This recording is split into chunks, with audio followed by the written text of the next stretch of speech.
अरविंद केजरीवाल जी का सबसे बड़ा शाब्दिक हमला प्रधानमंत्री नरेंद्र मोदी पर। 1 अप्रैल से बहुत कुछ बदल जाएगा। सर्वोच्च न्यायालय का सख्त टिप्पणी हेट स्पीच के ऊपर। जी हाँ दोस्तों, मैं आरडी भारती और आप देख रहे हैं बिहारी सुल्तान। बहन Mayawati ji wait and watch की स्थिति में आ चुकी हैं कि विपक्ष कैसे कैसे लामबंद होता है, और विपक्ष अगर काफी मजबूत स्थिति में होगी तो बसपा भी उनके साथ रहेगी। अन्यथा विपक्ष की जो हालत है, छोटे छोटे मुद्दे पर एक जगह आ जाना और उसके बाद बिखरने लगना, क्योंकि वहां समस्या यह है कि अहम ब्रह्मोसी, हम सबसे बड़े नेता हैं। तो ऐसे हालात में बहन मायावती जी सबसे पहले जाकर कैसे खड़ी हो जाए।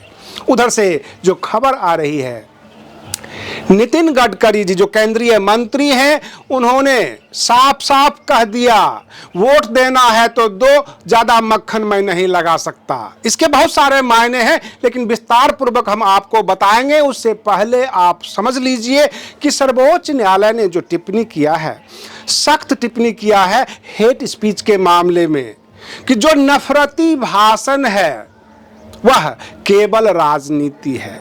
धर्म को राजनीति से जोड़कर जो है लोग राजनीति कर रहे हैं, इनको धर्म से कोई लेना देना नहीं है। असहिष्णुता, गो टू पाकिस्तान, इस तरह के जो शब्द हैं वो देश को विश्व गुरु नहीं बनाएगा। अगर आप विश्व गुरु बनना चाहते हैं, सुपर पावर बनना चाहते हैं, तो आपको कानून का शासन लाना होगा। ऐसे कई मामलों में कई बार सर्वोच्च न्यायालय ने सख्त टिप्पणी किया है, लेकिन सर्वोच्च न्यायालय के आदेश का अगर पारित ना हो, अगर पालन ना किया जाए, तो सर्वोच्च अदालत क्या करेगी। भगोड़ा अमृतपाल सिंह आगे आगे, पंजाब पुलिस पीछे पीछे। पंजाब पुलिस पकड़ नहीं पाई। जब पंजाब पुलिस के कमिश्नर से पूछा गया कि आप क्यों नहीं पकड़ पा रहे हैं, उन्होंने कहा कि हम अपनी सुरक्षा के लिए, आम जनता की सुरक्षा के लिए नाकेबंदी किए हुए हैं। अगर अमृतपाल सिंह जी सरेंडर करना चाहते हैं तो जो कानूनी कार्रवाई है, जो लीगल प्रोसीजर के तहत ही उन्हें हम सरेंडर करवाएंगे, कोर्ट तक पहुंचाएंगे। लेकिन इसी बीच अमृतपाल सिंह का एक वीडियो आ जाता है, वो ये कहती है कि पंजाब पुलिस हमारा बाल भी बांका नहीं कर पाई।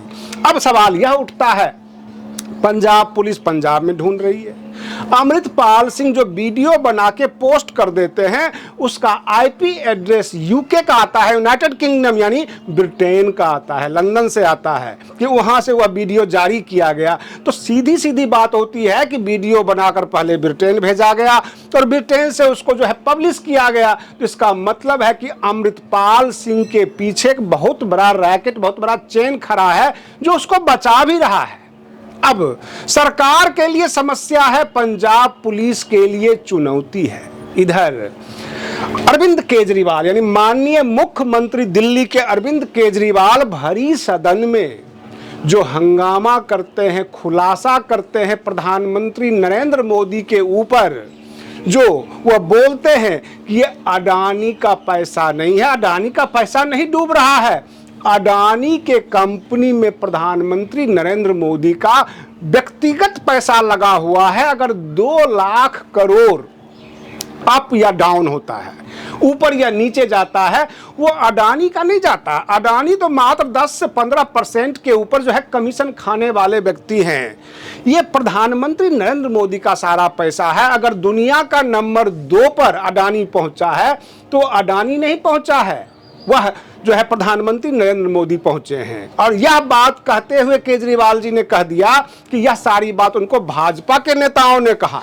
1 अप्रैल से, जैसा कि मैंने बताया, कि बहुत कुछ बदलने वाला है। देश भर का जो नेशनल हाईवे ऑफ इंडिया है, यानी नेशनल हाईवेज है, उसके ऊपर टोल टैक्स 5-6% बढ़ने वाला है। अगर 100 रुपये का टोल टैक्स आप देते थे तो आपको 105 देना पड़ेगा। अगर आप 500 देते थे तो जाहिर सी बात है 525 रुपये देना पड़ेगा। ये टोल टैक्स बढ़ा दिया गया।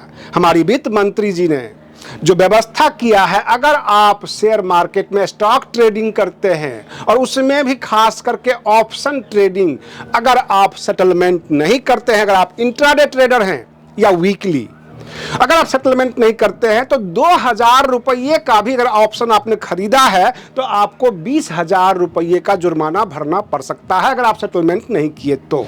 इधर जब से राहुल गांधी जी का प्रकरण शुरू हुआ है, विपक्ष में एक नई आस जगी है। जो विपक्ष की छोटी छोटी क्षेत्रीय पार्टी है उसमें एक आस जगी है कि प्रधानमंत्री का पद जो है हो सकता है हमारे पार्टी के खाते में भी आ जाए, और ये धीरे धीरे इकट्ठे होने लगे।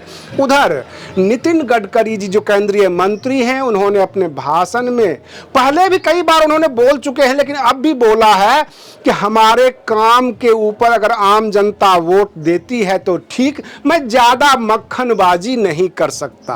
अब इसके दो प्रकार के जो व्यूज सामने आ गए हैं, दो प्रकार की विचार सामने आए हैं।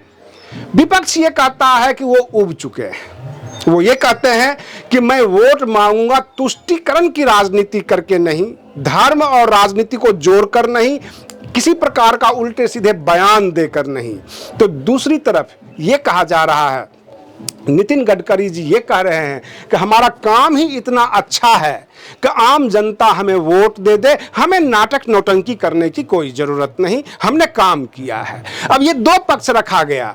उधर विपक्ष में जितने भी नेता हैं, समाजवादी पार्टी के मुखिया अखिलेश यादव, अरविंद केजरीवाल आम आदमी पार्टी के मुखिया, उधर टीएमसी के ममता दीदी, इधर आरजेडी के तेजस्वी यादव और नीतीश कुमार, जो भी लोग हैं सबने एक आस बांध लिया है कि अब राहुल गांधी जी तो चेहरा है नहीं, हम सब मिलकर एक कॉमन मिनिमम प्रोग्राम के तहत एक चेहरा तैयार कर लेते हैं और प्रधानमंत्री नरेंद्र मोदी को 2024 के लोकसभा में टक्कर देते हैं।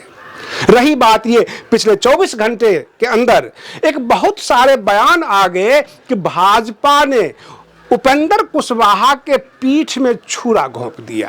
कहने का तात्पर्य कि सम्राट चौधरी को प्रदेश का अध्यक्ष बनाकर, और प्रदेश का अध्यक्ष ही नहीं बनाया बल्कि उनका जो मान सम्मान, जो एयरपोर्ट पर जो तैयारी किया गया, केंद्रीय मंत्री भाजपा के बड़े बड़े नेता, पूर्व डिप्टी सीएम और जो भी भाजपा के थे, सम्राट चौधरी के आवभगत में खड़े थे। मान लीजिए कि अगला मुख्यमंत्री चेहरा बिहार के सम्राट चौधरी हो और सम्राट चौधरी कुशवाहा समाज से आते हैं, तो जाहिर सी बात है अब उपेंद्र कुशवाहा की क्या जरूरत है भाजपा के लिए। कहने का तात्पर्य उपेंद्र कुशवाहा तभी तक मूल्यवान थे जब तक वो नीतीश कुमार के साथ थे, और नीतीश कुमार से दूर होते ही उपेंद्र कुशवाहा का विकल्प सम्राट चौधरी हो गए। सम्राट चौधरी पूर्व मंत्री जो है अश्विनी चौधरी के जो है पुत्र हैं, और ये आरजेडी में भी रहे, जदयू में भी रहे, आजकल वो भाजपा में है और भाजपा के बिहार के प्रदेश अध्यक्ष हैं। आप अगर हमारे चैनल पर नए हैं तो चैनल को जरूर सब्सक्राइब कीजिए, क्योंकि आपका एक एक सब्सक्राइब मेरी मजदूरी बन जाती है। मुझे लगता है कि हम कुछ अच्छा काम कर रहे हैं। हम रोज रोज की लेटेस्ट खबर और भारत की राजनीति का लेटेस्ट विश्लेषण की हमारा लोकतंत्र किस तरफ जा रहा है, ये लेकर हम जरूर प्रस्तुत हुआ करेंगे। आप बने रहिए बिहारी सुल्तान चैनल पर। हम फिर मिलते हैं अगले वीडियो में, तब तक के लिए धन्यवाद।